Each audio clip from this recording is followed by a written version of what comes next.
Good. Are we rolling? Rolling. Never again. Like the band or the magazine or the song? Which came first? It was the song, probably. I think Bob Dylan's song came. Did that come before the band came out? When did his song come out? Like a Rolling Stone. I'm gonna guess here. I'm gonna guess it was like 65. But I feel like the band was out. The band was out by 65, yeah. But I don't think that song was in the 50s, right? no, but like maybe Bob Dylan was around like early, like 1960. Hold on. Like a Rolling Stone.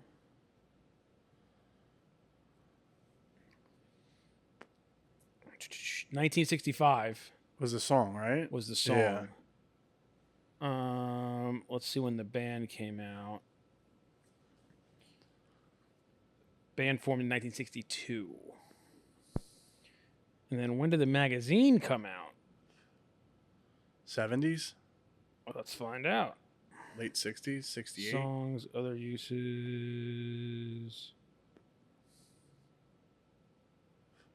That's real. Hold on. Rolling Stones, American Pop Magazine.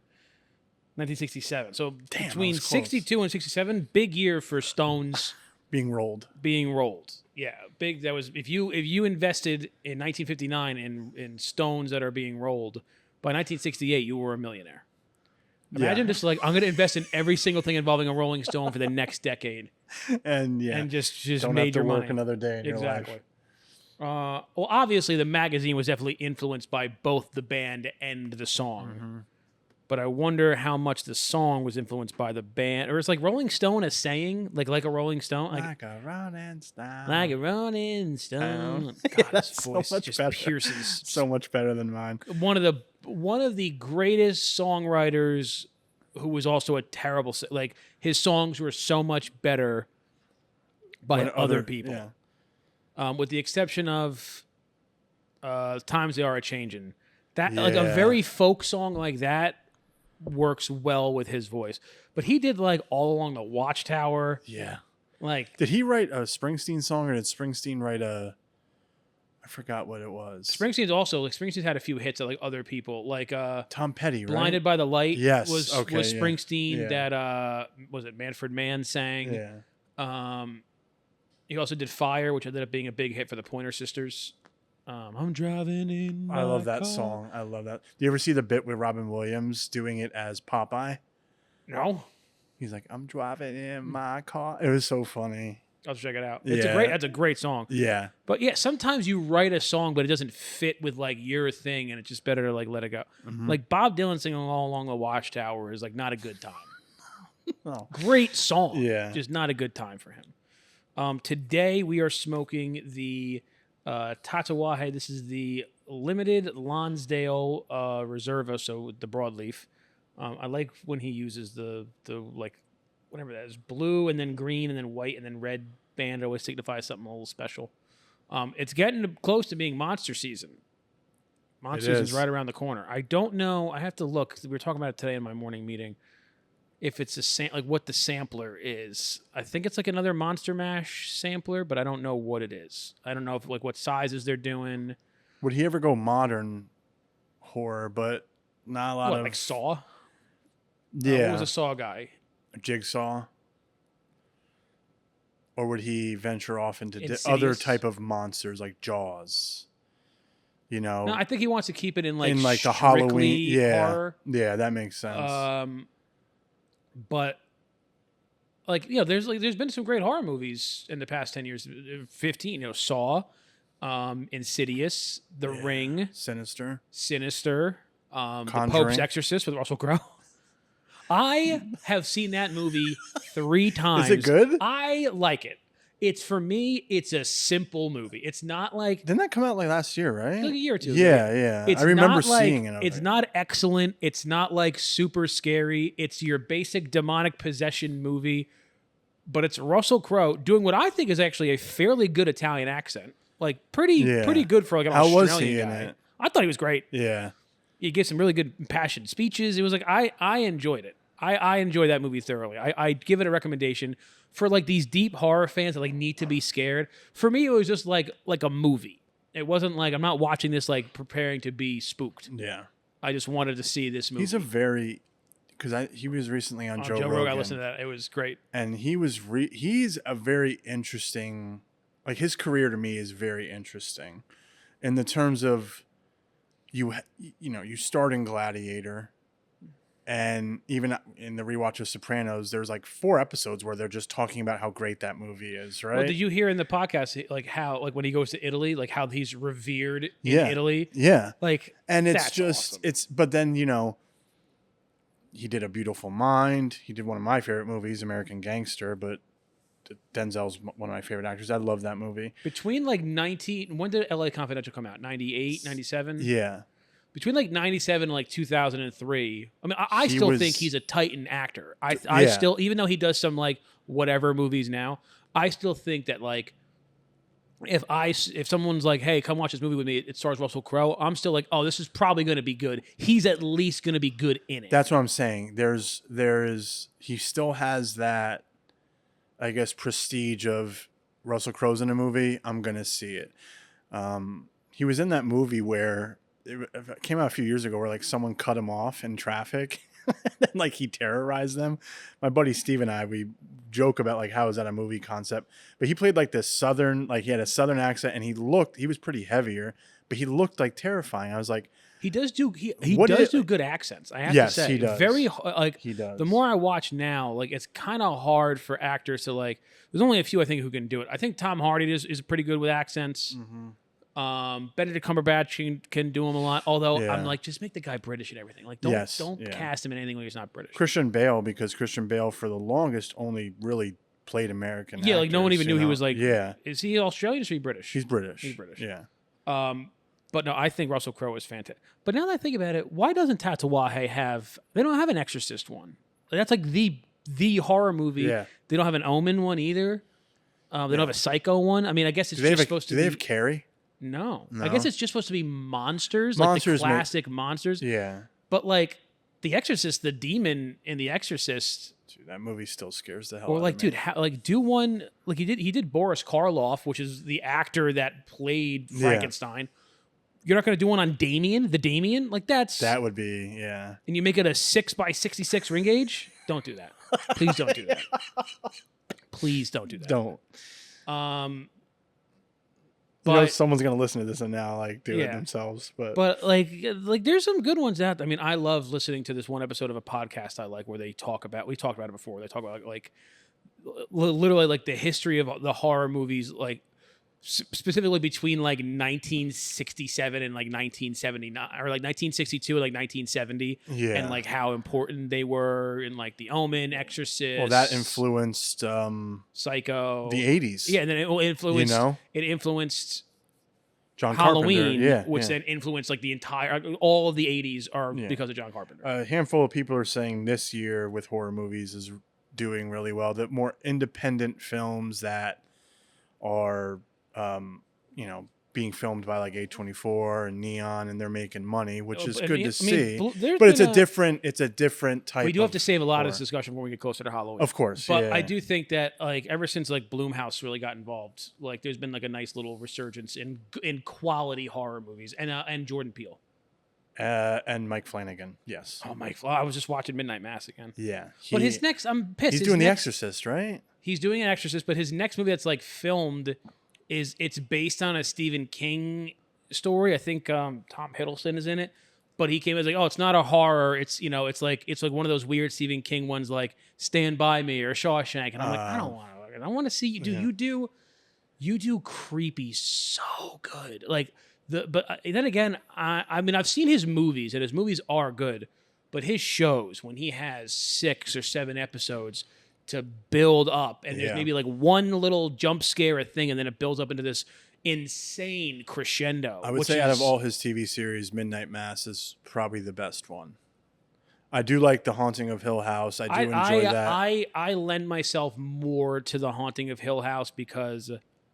I don't know. It was my first one of his things, and I just think from from story to like Acting, and also how it was shot, and then like the time skips, and like you're not seeing the whole story. And then I think it was more difficult to make that. Yes. It's like how that last episode, like all the things you have seen fit into this puzzle, whereas Midnight Mass was just a linear story. It was like this is the story. But Midnight Mass is super unsettling. Like it's a very creepy, like there's a lot of religious overtones. Yep. Anyway, I'm trying to keep back on cigars, Chris. Keep the Sorry. So Tatuaje.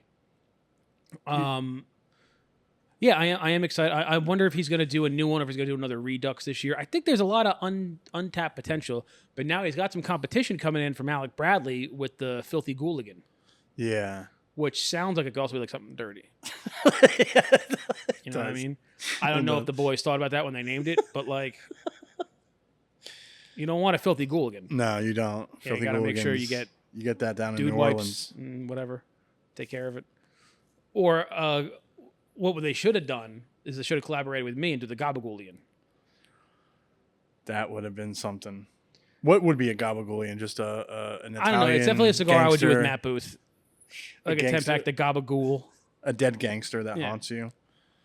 No, I think it would just be like a ghoul or like a ghost, but instead of a sheet, it's just a piece of Gabagool with like eyes cut into it. And then the cigar is just a really good cigar. It has nothing to do. It doesn't pair well with salted meats. It's just, that's what we're calling it. Dude, I'm telling you, we make 300 10-packs of Gabagool in soft 10-packs. They'll sell out. People want the ghoul. Yeah. Even Steve wants the ghoul. We, what is it? Growing Up Italian Instagram will buy all of them. Or Chaz Palminteri. Fucking guys. It's like being Italian, you know? You ever sit around at dinner and then you're Italian at dinner? Shut up. Just be fucking normal. Like you're Italian when your parents are you're Italian. Like, oh, how big is your cannoli? Shut up. God, these guys are so annoying. Who does a great job at the parody of it? We sent Guido Gaguzzi. That like I sent him cigars. I actually messaged him. I was like, hey, I'm not trying to be this guy, but can I send you my latest short film? He's like, I'll watch it when I can, but please send it over. I was like, oh man, you're like my favorite. But he does great like parody of it. Yeah. You know? But yeah, some of these are it's just too much. It's bringing us back into this like post-Sopranos world where I'm like, dude, like, yeah, I definitely have my Italian tendencies. I love my culture, but like you're also stop talking about it like it's Italian. You're talking about Italian-American culture. You're not talking about which is fine. That's its own thing unto itself. Like Irish-American culture, very different from Irish, but it has its own traditions and values, and that's fine, and be proud of that. But stop thinking like, you're talking about the same shit. It's the same thing every time I go home for Christmas Eve or like go to like somebody's communion. The same conversation. Oh, this thing was good. Can you believe Obama? Like, shut up. Have an elevated conversation. Talk about like the history of Italy. Talk about like the Colosseum or something. Talk about the Roman Empire, which every guy wants Visit to Italy. About. I don't even know if these guys have been out of the tri-state area. I haven't left the Lower East Side in 52 years. Oh, all right, I want to listen to you and your well-culturedness. God, and they all wear those stupid hats that my dad wear. But my dad is 70. He gets to wear that stupid hat, the conga hat. But like, yeah, I don't know. I used to call it the Samuel L. Jackson hat because he would wear it backwards. But like the wearing it, they wear those hats and they're in the fucking zip suits, like the track suits with the Italian flag on it. And I'm like, dude, you look like Times Square. Like you're embarrassing. Yeah. And I'm not saying in anything that like Italian culture is embarrassing. You are. That'd be like somebody who wanted to talk about like Chinese culture and they're just dressed as like a warrior with like swords and chopsticks all the time. I think it's just they for the Italian Americans, they play into the I don't even know if you would say it's the culture, but it's like the modern day. It's they're clowns. They like to be the set. We had an episode about this before, where they love to be the center of it. They love to pontificate. Listen, I'm very guilty of this, by the way. I do this. They like to be, the master of the minds, and everyone, everyone's listening to them, and they're telling their tale and whatever. But yeah, dude, imagine if someone like a Japanese American had a podcast about being Japanese American, and he's just like dressed as a samurai. And he's just like, oh, sushi and soy sauce. Yeah. Like, come on, that's not what it is. No. Like there's more to there's it. more to it. There's a respect factor, and I'm also at this point, it's also overdone. Yeah, how many podcasts or how many YouTube channels? I mean, I love Chaz Instagrams. Palminteri. I adore him. But how many episodes of a show I got to listen to with him being like, "Oh yeah, I knew Tony Two Shoes." It's like, dude, you've been in Hollywood for 50 years now. Like, how many old gangsters do you still know? You know, I'm like, come on. You were in Analyze This, which makes fun of all of this stuff. You know, you go to film festivals. Yeah, like you're not one of the boys anymore. Yeah, Post a Bronx Tale. Yeah, you're not. Yeah, I don't dude. think you're one of the boys. And I love him as an actor, and I love his story, but. This like, oh, we gotta be Italian. Everyone's Italian. You know what I think it is? I think people play into, every culture. I from an outsider perspective, but also very Italian. I think people. I was telling this to Andy yesterday. I was like, when I moved to Florida, everyone, oh, you're Italian from New Jersey, so you have to be in the mob, right? People think, oh, you're Italian, the hand gestures, like there's 1,000 memes, 1,000 jokes, all of that, right?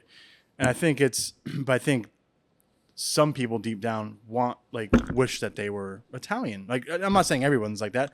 I think deep down. So then people hear that and then they now capitalize on it, right? They capitalize on, your mother was from Bensonhurst and mine was from. But they wish blah, blah, blah. people wish they were Italian, but it's like, dude, I mean, listen, I again have been there. I very much adore my culture and my upbringing and my family and the legacy. But it's also like we don't get to like take credit. I didn't invent pizza. Yeah. Like I can't take credit for that. Yeah. My people invented. You have as much in connection with the guy who invented pizza as I do with Thomas Edison because we both lived in New Jersey. I would love to kind of hear Luigi's perspective on what he thinks of Italian Americans, because I don't know if we're He's just a very his perspective. No, but just like than a lot of others. Yeah, but no, but just in the terms of is it gimmicky? I think sometimes it's gimmicky. My mom refused to.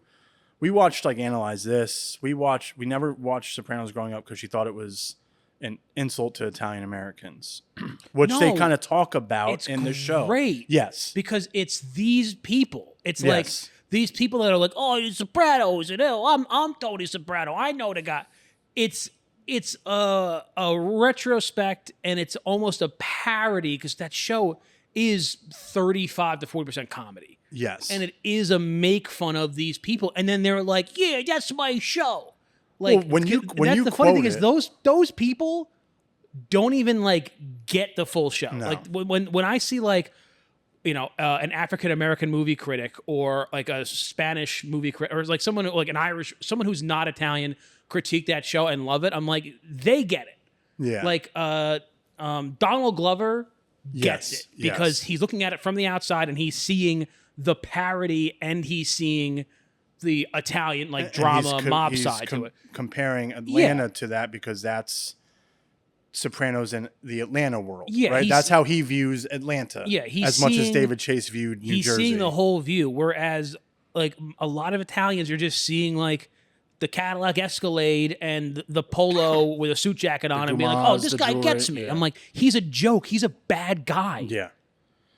Sometimes when you quote the show, at lunch or something, and then you were like, these guys are idiots, I never realized that. You did that a few years ago where I was like, and rewatching, I was like, yeah, they are. They're all dumb. They're dumb. They're making fun, the whole Quasimodo, Hunchback of Notre Dame.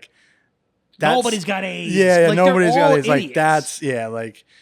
We're on season 5 now with Steve Buscemi. He's like, none of this massage shit going on. It's anything that might test your manhood, right? It's so much deeper, and people might not think that because they don't watch it, but there's a lot of layers to it that I think, like you say, some people, with one of 500 people who do Tony Soprano impressions on TikTok, they may not get it because of how, and you really look at it, just how, small town mindset the entire characters have. Their whole world is Jersey when there's much more out there, and them going to Italy that episode, I think that was able to be like, oh, this is kind of how Italian culture is and this and that. I think some people think like, oh, that's just what Italians are in New Jersey is, you know? I'm gonna go plan it. I really think that for next year, I want to do a Gabagool.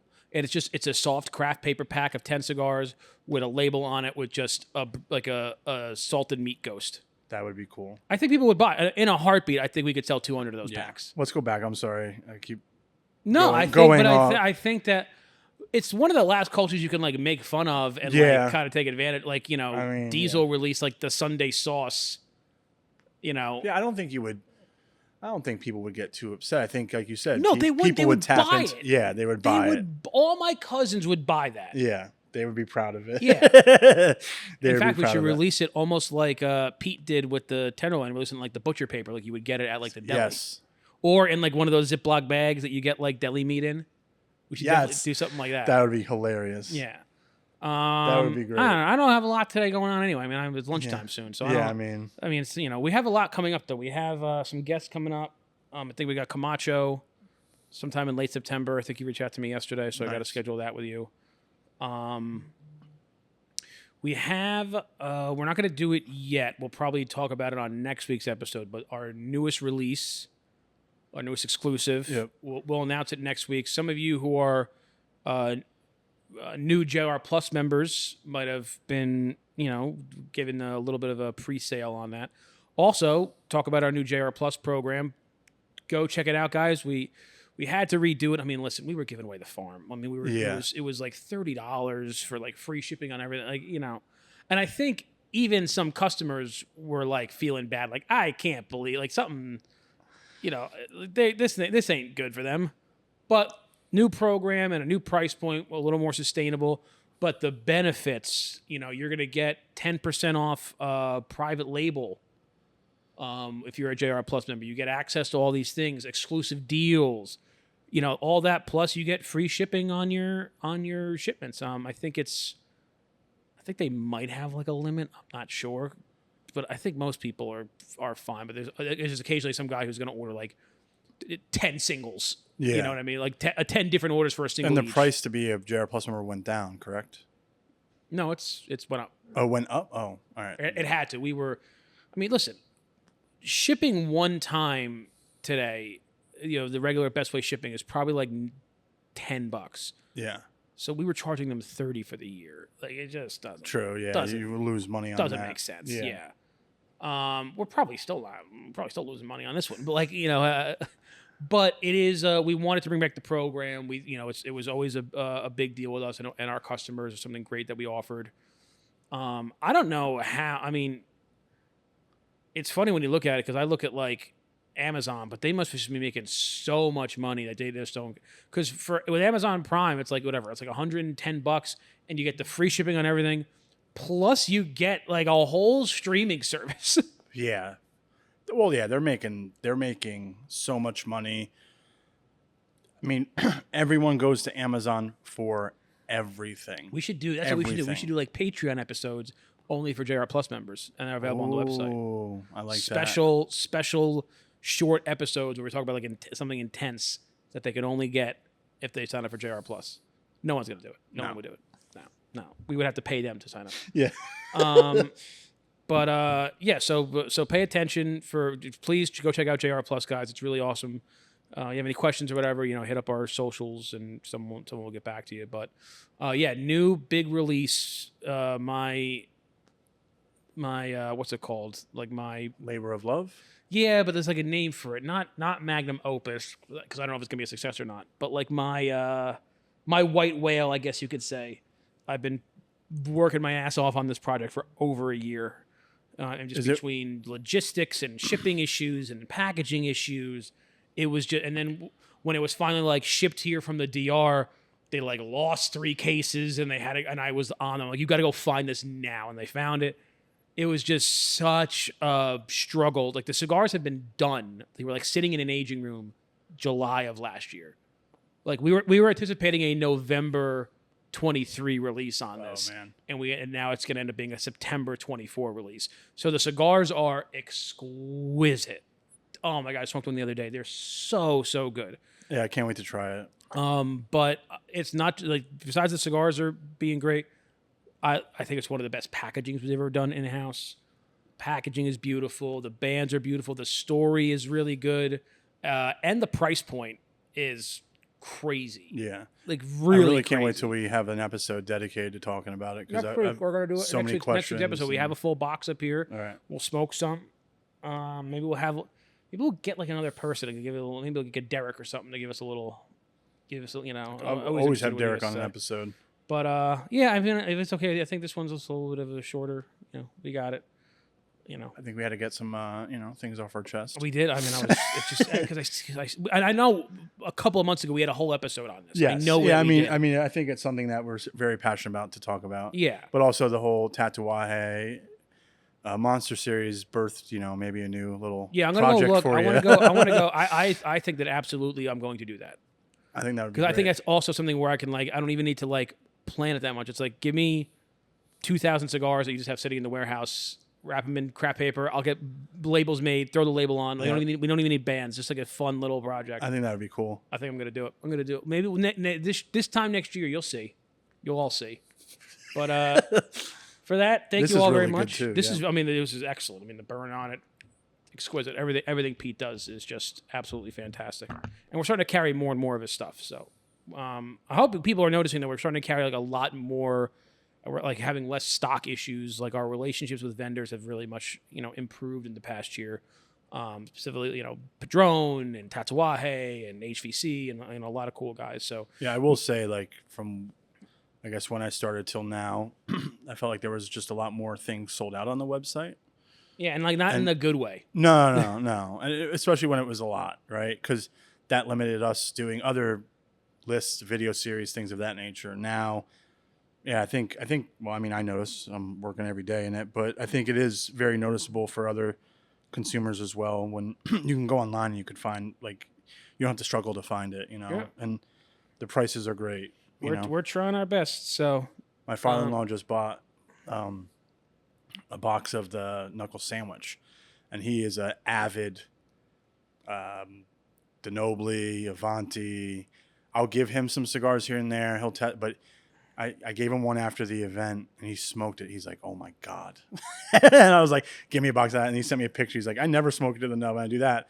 So I mean, that's kind of cool because Well, it's someone fun who's a when little bit older. Yeah, it's fun when you're giving somebody hey, this is like a real cigar. Yeah. And it's like I never thought I'd like that cigar, and he's like, I can't put it down. So Yeah, this is what it's like when it's when